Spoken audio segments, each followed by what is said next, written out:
Hello, good morning again, and welcome back to my favorite time of the week. It's Tuesday at 10 a.m., so we're doing another live show here in Making Moves in Multifamily. My name's Tim Vitale. Tim Vest is not with me today. He is hiking Mount Kilimanjaro, so it's just going to be me today. I don't have a co-host. But what I wanted to talk about today was we everybody knows that Tim and I have a coaching program, the Making Moves in Multifamily mentorship. And one of the common things that happen to come up in conversation is, why am I struggling? And a lot of people talk to Tim and I, and they're like, well, how have you guys been able to achieve such a level of success in such a short period of time? Well, first, there's a misconception around how long it actually took us to find any level of success. Um, you know, I like to remind people that I got into my first deal. It took me 3 years from the start of when I wanted to get into real estate to when I actually closed on my first commercial deal. It took me 3 years to get to that point. And what most people see on social media is that I had just been closing deals and closing deals and closing deals, selling a lot of deals now as well, which is really great, and raising a ton of money. But they don't see the struggle. They don't see the struggle that I had to go through, and that a lot of people in this industry had to go through in order to get to where they are today. One of my biggest pieces of advice that I could tell anybody is, why you're struggling is probably because you're not being focused. The level of focus that you need to have is probably the most important piece that you need to have, because if you're not focused on what you're trying to achieve, you're going to be making decisions and working really hard and trying to do things, and you're not going to see the success that you're looking for. It's going to feel like you're that hamster on a wheel. You're constantly moving, you're moving your wheels, trying to run and work really hard and do this sprint in order to find success, but it doesn't work that way. Real estate specifically, because that's the only experience that I have. I don't run. I've never bought a business, which is really popular today. I've never done self storage or RV parks or anything like that. But when I made the decision to get into commercial real estate, I said, I'm Tim Vitale. I'm going to buy apartment complexes. Hey, good morning, Dennis. Good to see you. I'm going to buy apartment complexes. And that's what that was my guiding light. That was my mission statement, was I buy apartment complexes. And when people come and talk to me about why they're struggling, it's, well, they want to get into real estate because they want to make money. And I said, okay, I get that. Like, it's completely okay to have a materialistic motive here. But the problem is, you're not specific about what you're trying to achieve. Being in real estate has so many different facets. I mean, you could be flipping houses, you could be doing RV parks, self storage, development. I mean, there's a million different, or wholesaling, whatever. I mean, there's so many different ways that you can get into real estate. There's no one direct avenue and path. But what I can tell you is, the people that find the monumentous amount of success is they get really, really, really, really, really good at one thing. And my one thing, and Tim Vest's one thing, is apartment complexes. We focus on that solely. And sure, we have now gotten even more specific with, we buy apartment complexes, but we also buy LIHTC affordable housing apartment complexes. That level of clarity makes it very easy for us to make decisions on if we're going to look at an opportunity or not. If something doesn't fit into your buy box, you need to have the willpower to say, I'm not interested in that. Here's what I am interested in. And most people don't. Most people don't have that willpower, because the thought process or the fear is that if they don't look at every single deal that comes across their plate, they're going to miss an opportunity. And I'll challenge you, and this is a hill that I'm willing to die on, is that I'll challenge you that if you don't identify exactly what your buy box is, you'll never be able to identify what a good deal looks like, because you're not going to understand the market. You're not going to understand the metrics. You're not going to understand the value add. You're not going to have an expert level understanding of the operations of the business in order to be successful, right? Think about what we do as real estate investors. We buy underperforming assets that somebody else bought and managed poorly, maybe because um, who knows why they're managing it poorly. It could have been poor property management, could have been out of state owners, it could have been they didn't care, they could have inherited it from a family member who passed away. There's so many different reasons why somebody would inherit or have an asset that's not performing well. That creates opportunity for people like us. We buy property, we increase the value, and we turn around and make money with it. That's because we understand inside and out and backwards the operations of the business and what a good deal looks like. We have a buy box and we stick to that buy box. Just in the last couple of weeks, I've had some conversations with people in our coaching group and people not in our coaching group. And they were just like, why I'm going to pivot. The conversation was, I'm going to pivot. And I said, what are you going to pivot into? And they said, I'm going to pivot into capital raising instead of deal acquisitions. And I said, okay, well, talk to me a little bit more about why you think that that's a pivot. And the conversation went along the lines of, I have been trying for over a year now to acquire a property and it hasn't happened yet. So I think I need to pivot into capital raising and see if that's my ability, or that is that where I'm going to be able to find some level of success. And I told this individual, I said, you need to be doing both. And the response was, what do you mean I got to be doing both? There's too much for me to do. And I had to reiterate the fact that what we're doing is a long-term thing. It's not something that happens overnight. As a real estate investor, you need to focus on the two things that move the needle for you, and that's deal flow and money. Right? So, oh, look at those balloons. I don't know why that happened, but but you have to focus on deal flow and money. And deal flow and money are very broad terms because deal flow could mean building broker relations. It could be underwriting deals. It could be doing due diligence. I mean, anything that goes around acquiring the skill set to be able to buy a property is acquisitions, right? So let's be clear there. Finding and acquiring deals and building the relationships necessary to do that is work. It takes a lot of time. Hey, Matt, thanks. I appreciate that. It takes a lot of time. The other side of the coin is you have to do the investor piece. You have to be constantly looking for investors at the same time as looking for deals. And this whole thought process could overwhelm somebody because it is a mountain of work to do. But it's not something that can be done overnight or even in 6 months or in a year. Remember, it took me 3 years to get into my first deal. So why do you think you have the expectation that it's going to take you 1 year to do all of the same things that took me 3 years to do?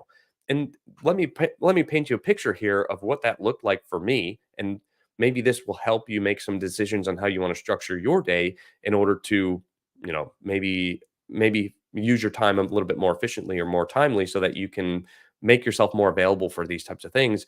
But when I was learning about real estate and trying to get into the industry, I picked multifamily, right? So first and foremost, I picked my road, and I was staying on that road. I put my horse blinders on. Anything that came up that wasn't multifamily, I wasn't looking at it. Okay. I'd get up at 4:30, 5 o'clock in the morning. I'd get up and I'd read. I'd read books. I'd read books on real estate, mindset, growth, money, raising money, rehab costs. I mean, I got a whole bookshelf. I mean, it's kind of blurred out right now, but I got a whole bookshelf of things. I would get up every morning and read all of those books so that I could learn how to buy real estate. Then that would be from like 5 to 8, 7 and 8 a.m., something like that. Then I'd make breakfast and then I'd do my day job from like 8:30 ish until sometimes 5, sometimes 7. It's kind of dependent on the day, right? My W-2 job kind of was flexible. Um, sorry, it wasn't flexible. Sometimes it would be it would be required to work more hours. So the time frames that I would stop working changed. It wasn't just like clock in, clock out 9 to 5 and you're done. Um, After I would do that, I'd make dinner and then I'd go to like networking events. I'd do Zoom calls online. I'd go to brewery meetups. I'd go to paid events like conferences and things like that. Whatever I had to do to get in the room with other people, that's what I was doing after my day job. The reason that worked for me was because I had a very intellectual job during the day. So what I wanted to do after I had read in the mornings that stimulated my mind, and then I did my day job that was very stimulating on my mind. I was running out of gas towards the end of the day to do mentally stimulating tasks. So what I would do is I'd go network and I'd talk with people, I'd socialize, I'd build those relationships with investors and brokers and other people in the industry. That was huge, right? Doing those types of things on a consistent basis is how I associated myself with the people that I wanted to be around with, right? I had gone through a lot of different groups, a lot of different people I've met. I got, who knows, maybe 5,000 or more contacts in my cell phone from people that I've met at these different various events and things like that. And not every partnership works out, not every relationship works out. That's why you have to continually work on it. Yes, Dennis, it's all about relationships. That's why you have to continually grow your network because some relationships will work out, some will not. And it's not saying that any person is a bad person versus a good person. It just depends on, are you in the right place at the right time? And everyone's going to have their own journey. And you need to make sure that you're connecting with somebody at the right time in their journey where you can add value to each other. That's how a good partnership is formed and relate and started so that you can be successful together. And it's luck, really. Honestly, it's a little bit of luck there where you meet the right person as your partner, or if you don't have a partner, meeting the right person that's going to sell you deals or invest money, right? Doesn't matter. It doesn't have to be a partner. It could be an investor, a broker, a business partner. It could be anybody. But ultimately, it has to come back to a relationship that there's value on both sides. Once you find those relationships, that's when you capitalize on them. And it takes time to build those relationships. It's not like you can have this conversation with a person one time, then you have this ultimate relationship with them, and they're going to invest hundreds of thousands or millions of dollars with you. No, it doesn't work that way. I'll use Tim Vest and I's relationship as an example.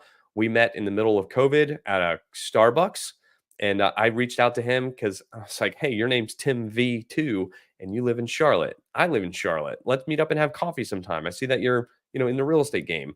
And he'll tell you, he was like, "I thought this was going to be like a 15-minute conversation and just kind of make introductions, and then I'd go on with my life." We ended up sitting outside of that Starbucks for 4 hours and talking, and it just kind of clicked, right? Like we just kind of knew we liked working, we liked talking to each other. We had, similar mindset, beliefs, morals, goals, et cetera, and so forth, right? All of the things kind of lined up. A couple weeks later, he texts me. He goes, "Hey, I'm going to go look at a deal down in, it was Anderson, South Carolina." And I answered him. I said, "Okay, cool. Pick me up. I'm going to come with you." And he's like, "Wait, what?" And I said, "Yeah, pick me up from my house. Here's my address. I'm coming with you." And he was like, okay, I guess that's okay." So then we got in the car together. We spent the whole day driving down to Anderson. We looked at the deal. We started looking at deals. We talked about business the whole ride. We didn't have the phone, we didn't have the radio on or anything. We're just talking, right? The whole day. And then that continued. And then we looked at another deal in Fayetteville. And then we started looking at more deals, and then more and more and more and more and more deals, right? We didn't do our first deal. It was like 8 months, 9 months of when we had known each other at that point. He knew to trust my underwriting. I knew how to trust his judgment on deal acquisitions and markets and things like that because he knew the Carolinas better than I did. And 8 or 9 months later, we did our first deal, and the rest is history, as they say, from that point, right? I mean, it's not history, but we did about $100 million worth of deals before we started Vive Equity. I was Upside Capital. He was a Harvest Partners, Harvest Investment Group. Oh, sorry, geez, Harvest Property Group. Geez, I can't even keep it straight anymore. But now we're Vive Equity, right? And I just wanted to illustrate that with my own story, my own experience, because you might be struggling right now with trying to find success and being super, super frustrated that you're trying so hard and trying so hard and trying so hard and you're not bearing fruit with your efforts. I would say that is like the epitome of wanting instant success. No, Dennis, it wasn't. Sorry. So that's the epitome of uh, instant gratification, right? Is I want to work really hard for a short period of time and then I want to be successful, right? It just doesn't work that way. It is something that takes daily commitment.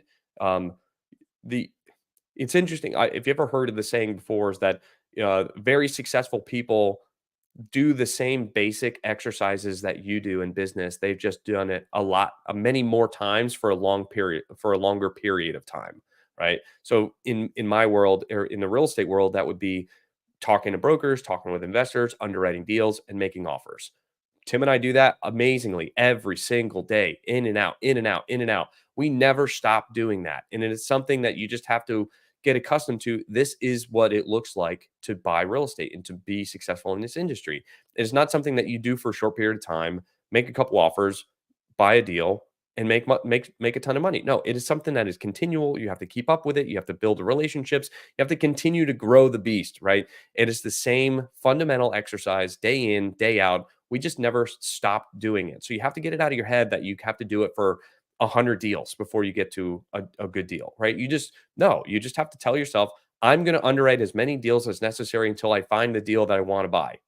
See the difference in the mindset there is when you attach a number to it, you're attaching a gratification level, an endpoint of saying, when I underwrite 100 deals, that's when I'll find a successful one. That's not true. You could look at 1,000 deals. Um, the only way that you can guarantee that you won't ever buy a deal is by quitting. So Daniel Reddick here, he says success is when preparation or persistence meets opportunity. Winners never quit. I agree with you, man. One of my one of my favorite sayings is opportunity gets tired of persistence. If you are persistent and you continually try and try and try and try and try, eventually opportunity will come to you. And opportunity never goes away, it just goes to the next person. So if you're persistent, then you're in the right place at the right time, then you will get an opportunity, right? So you have to just keep at it and don't quit. Winners never quit. That's so true. Um, Dennis, the first deal was not Dogwood. It was it's deal in Somerville, South Carolina called Central Oaks. Tim and I bought that. That was our first deal together. We actually sold it last November, about almost a year ago now.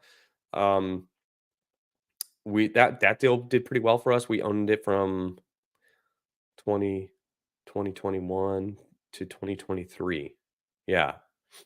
Yeah, it was yeah, that was kind of life cycle there. We did that. And then we had done, geez, I don't know, maybe 6 or 7 deals before Dogwood came along because I sold a condo that I had to come up with the down payment to buy Dogwood. So Tim doesn't own that deal. That's just me 100%. Um, so Cedric, this is a good question. What size deal was the first deal? Um, the first deal that I was actively involved from start to finish was a 32 unit deal. Now, the actual first deal that I closed on, I was invited into a GP team that it was closing the deal next week or 2 weeks later. I didn't have to raise money. I didn't have to do due diligence. I didn't have to do anything to get part of that deal. It was a 92 unit deal. I was invited into it, but I didn't like act. It wasn't my relationship. It wasn't my investors. It wasn't my name signing the debt. I was invited into the deal to participate. So it was technically my first deal was a 92 unit, but I would say the first deal that I did was 32 units that Tim and I did together, Central Oaks. It's funny enough that it's interesting that you're asking about the size of the deal. It's something we actually went through in my coaching program. We kind of went through my personal financial statements and looked at the transactional size of the deals that we own. And almost every deal that we own is, and there's a couple of deals that are bigger, but most of the deals, hold on, let me pull it up real quick. Obviously, I'm not going to share my screen, but out of the how many properties I currently own 29 properties, and I have another 4 closing before the end of the year, so I'll be at 33. Of those 33, there are 1, 2 deals that are bigger than 100 units. Everything else is between 13, I mean, I can just go down the list. It's 24, 34, 93, 24, 53, 8, 40, 30, 30, 40, 27, 19, 57, 88, 25, 224, 132, 55, 60, 19, 24, 32, 32, 13, 25, 27, 40, 43. Most of the deals that we do are smaller deals, right? The transactional volume that we have is very high. And I personally think that you can make the same amount of money on a small deal by keeping more equity as doing a large deal and giving away more equity. Um, yeah, you have the offering book for Central Oaks. Yeah. Chris Yeagle is the one that sold us that deal. He was the one that took a risk on Tim and I to perform on that deal. He's glad that we did because now we do a lot of stuff with Chris Yeagle. Very good friend of mine now. But yeah, so the reason that you're struggling to find success is you probably have not defined your buy box. How one thing that I like to talk about all the time is the monster truck story. Is I want to buy a monster truck, and I got annoyed at my neighbor because he sold his monster truck. And one day I asked my neighbor why he didn't sell me his monster truck, and he said, "I didn't know you were looking for one." You gotta tell people what you're looking to buy. Like, everyone knows that I buy affordable light tech properties in the Carolinas. You bring me deals that are affordable light tech deals, right? That builds my lead flow, builds my deal flow, builds my investor base. People that want to invest into affordable housing, they know that if they reach out to Tim and I, that they will be able to invest into affordable housing. The more defined your buy box is, and the more specific, and the more people you tell what your buy box is, the more likely you are to get deals sent to you that meet your buy box criteria, right? It's the people that say, "Are you looking to buy real estate? Are you looking for a good deal?" And their response is, "Yeah, send it to me." Or sorry, I didn't say that right. How did it was like, somebody's asking, Where are you looking for good deals?" And you just say, "Oh, just send it to me and I'll tell you if it's a good deal or not." Like, it's just so broad, it's not specific. You want to get yourself to be specific enough where when an opportunity comes up, somebody knows to bring it to you exactly because you've heard them say a million times, this is what they do. You know, that's the level that's the level of clarity you need, that you can communicate with other people so that they know what to bring to you. If they don't know what to bring to you, you're not going to be able to perform on a deal, because when it's brought to you, you're not going to know if it's a deal or not. I mean, maybe you will, but more than likely you won't. And I'd say that to be blunt, right? Because most people struggle to find success, and they work really, really, really, really, really hard, but they never find success because they're not clear on their goals. They have shiny object syndrome. They want to try the next best, easiest thing that's going to make them money, that everyone else is make money on online. And I swear it seems like a broken record, but people talk about all the time that what you see on social media is the highlight reel. You only see the good stuff of and closing deals, whether you're buying or selling or raising money or whatever, right? You don't see the early nights, the late nights, the long days, the reading, the education, the networking events, the constant, the phone calls, like the booked calendar, the sacrifices of the things that you would rather do to make sure that you're working on your business instead. You don't see those sacrifices because they're not things that you talk about. I would much rather be on my boat or going to play a round of golf sometime. I haven't done that in months, right? I But I have to stay here and I have to be consistent. I have to work on my business and grow it because I'm dedicated to becoming successful. It's a long-term outlook with a short-term sacrifice. And that's it, really. I mean, you just have to be crystal clear on what you want. If you're not crystal clear on what you want, nobody's going to know what they can bring you in order for you to perform on. Um, so a little bit of a shorter show today. I don't really have too much to add to that. It's just, really, really define your buy box, pick what you're going to do, and stick with it. It's the people that stick with something for a long period of time find success.